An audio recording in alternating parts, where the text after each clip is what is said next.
है कि कोई भी दुनिया की कोई भी एजेंसी है, चाहे हमारी हो, मैं आपको एक छोटा सा उदाहरण लेके चलता हूँ। कैसे कि शायद 4 मई 1989 या 87, मेरे माइंड से थोड़ा सा वो हो रहा है, फिजी की गवर्नमेंट गिर गई थी।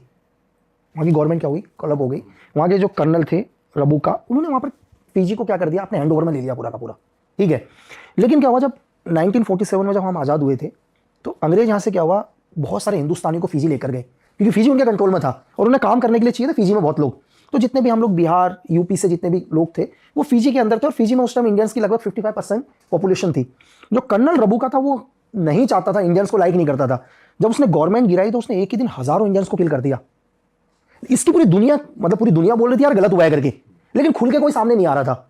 लेकिन हमारे लोग थे, 55% हिंदुस्तानी थे, तो हिंदुस्तान ने स्टेप डिसाइड किया, बोला नहीं फिजी की गवर्नमेंट को ही चेंज कर देंगे करके। तो वहां से एक ऑपरेशन स्टार्ट होता, ऑपरेशन त्रिशूल। और ये लगा लो कि 87 या 89 एक्चुअल डेट में हुआ है, स्टार्ट हुआ और 2002 के दशक में हमारी एजेंसी ने एक इंडियन प्राइम मिनिस्टर बना दिया वहां पर। मतलब कहने का मतलब है कि पूरी गवर्नमेंट चेंज कर दी। तो उनका पहला टारगेट क्या होता है, एक देश।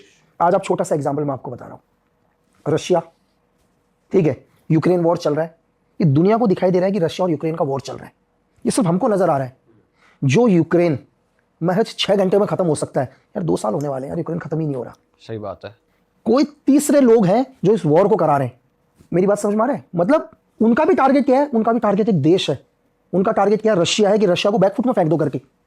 मतलब एक स्पाई का टारगेट नहीं होता कोई, एक स्पाई का टारगेट होता है एक देश की सरकार को खत्म कर देना, उस देश को खत्म कर देना, या किसी ऑर्गेनाइजेशन को खत्म कर देना। जैसे ISIS हो गया, या बिन लादेन के आप लगा सकते हैं, ठीक है, लक्ष्य तोयबा हो गया। एक ऑर्गेनाइजेशन है ना, इस ऑर्गेनाइजेशन को खत्म करना। उसके लिए ऑपरेशन में अगर किसी इंडिविजुअल को भी टारगेट करना हो तो 3 दिन में भी ऑपरेशन हो सकता है, 3 साल में भी हो सकता है, ऑपरेशन 30 साल में भी हो सकता है। ऐसा नहीं, आपको समझ में नहीं आएगा कि यार ये ऑपरेशन, उस ऑपरेशन के लिए कई सालों से प्लानिंग होती है। अगर किसी देश की गवर्नमेंट कोलैप्स हो गई तो ऐसा नहीं है यार कि 2 दिन पहले डिसाइड किया है, ये कई सालों की मेहनत होती है। और ये लोग क्यों करते हैं ऐसा? आप क्यों चाहोगे किसी देश की गवर्नमेंट को गिराना? ये बहुत बड़ा क्वेश्चन है ना यार क्यों चाहोगे? अब हमारे बगल में देख लो ना, श्रीलंका खत्म, नेपाल में कंट्रोल कर लिया, बांग्लादेश वैसे खत्म हो गया। रीजन क्या है कि एक उदाहरण के लिए 1947 से लेकर हमारे देश में कांग्रेस गई नहीं थी यार।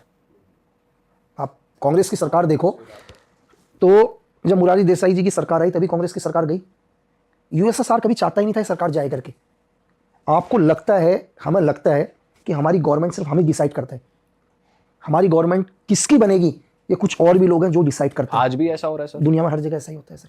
और मैं भी यही चाहूंगा। फॉर एग्जाम्पल अभी कल US में क्या चल रहे हैं, इस टाइम इलेक्शन चल रहे हैं, ठीक है, US में इलेक्शन चल रहे हैं, तो मैं भी यही चाहूंगा यार कि मेरे बेनिफिट के लिए किसकी सरकार आनी चाहिए। अगर आप ही हो, आप एक छोटा सा एग्जांपल लेकर दो, आप अपने मोहल्ले के अंदर एक प्रधान को खड़ा करते हो, ठीक है,